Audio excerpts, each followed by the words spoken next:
Okay, I see, I see. But speaking of Tupac, since you brought him up, Ed Lover, I had him on the platform and he was speaking about it. You and Pac, y'all had a fight, right?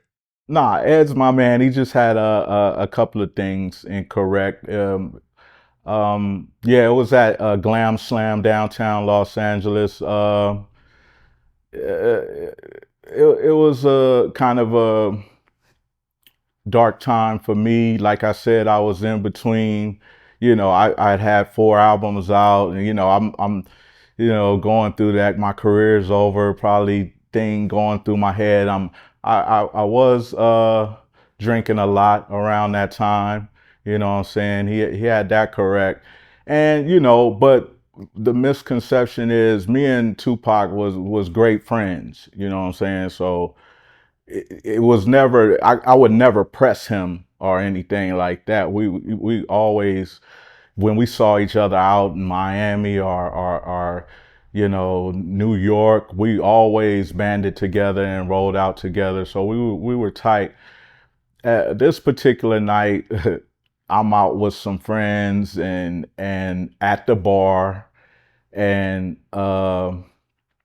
first time I'm trying this new drink called Adios Mother.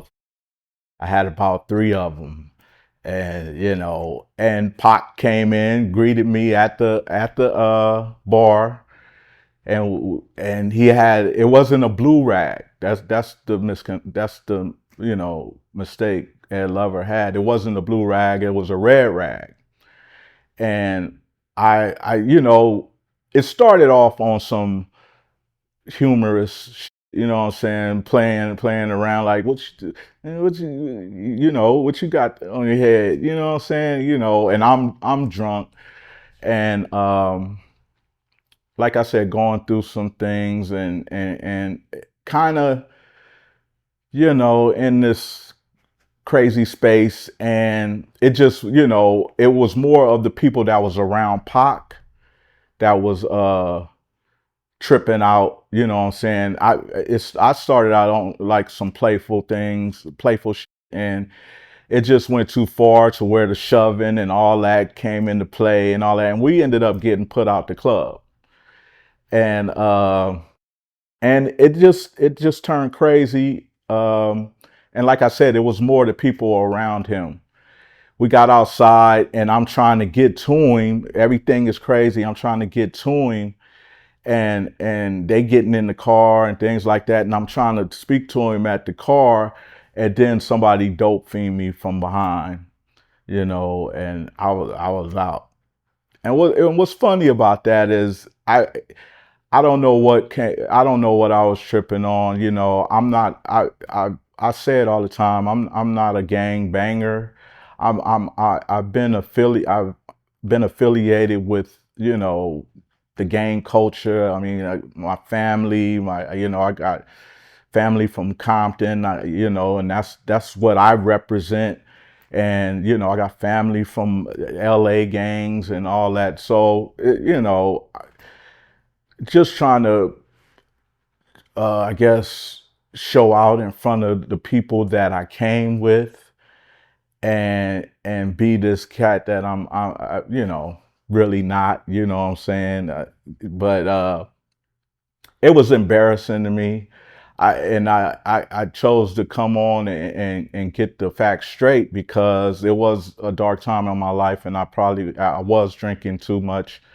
And you know, I just didn't want people to get a misconception of how Pac was. Pac was in there with a rag tied around his head. I don't even think he was on some gang banging stuff. He was with the Thug Life cats. He was with Big Psych and all that, all the other cats and all that. So it was me. It was my fault, and uh, it was just a bad time and just them couple of things, Ed Lover, which is my guy, he just didn't have it right. You know what I'm saying? It wasn't a blue rag. Why would I trip on that? You know what I'm saying? But it was a red rag, and I was just tripping, and I really don't like talking about it that much because it was very embarrassing time in my life. You know what I'm saying? It was right before I signed the deal with Aftermath, and you know, me doing that kind of took a lot of the drinking away. I was able to focus and go get in and go work on. I made a beautiful album with Dr. Dre and Aftermath, and you know, with it, like I said, it was my fault, and it was just a bad time in my life, a dark time. But it had nothing to do with me trying to press Pac. Pac was my friend, and you know, it was just embarrassing. It was just a bad night, and uh, I definitely paid for it that night. You know, messing with the wrong person. You know, Tupac. You know what I'm saying? You know, play in a play. It's like I said. It started off in a playful move, but I could see how it was because it was probably done in a belligerent way. Because, like I said, uh, you know, the drinks I was drinking and me even being surprised to see him, you know what I'm saying? This is right after the movies and things like that, Juice, and then I haven't seen him in a while. And come on, that's the first thing. That's the first thing you greet me with is about a color of a rag on my head. I could see why it went that way, you know what I'm saying? And the people around him, you know, took it that way and things like that. So, like I said, it was an embarrassing moment. Was you and Pac able to talk about it and squash it? Most definitely, most definitely. Right after that is when, well, the next, you know, what the next week, next couple of weeks, just a bunch of calls back and forth from, you know, my OGs and his OGs talking and things like that. Then he took off for New York, and that's when he got in that trouble, and he ended up going away for a minute. Then Suge bailed him out.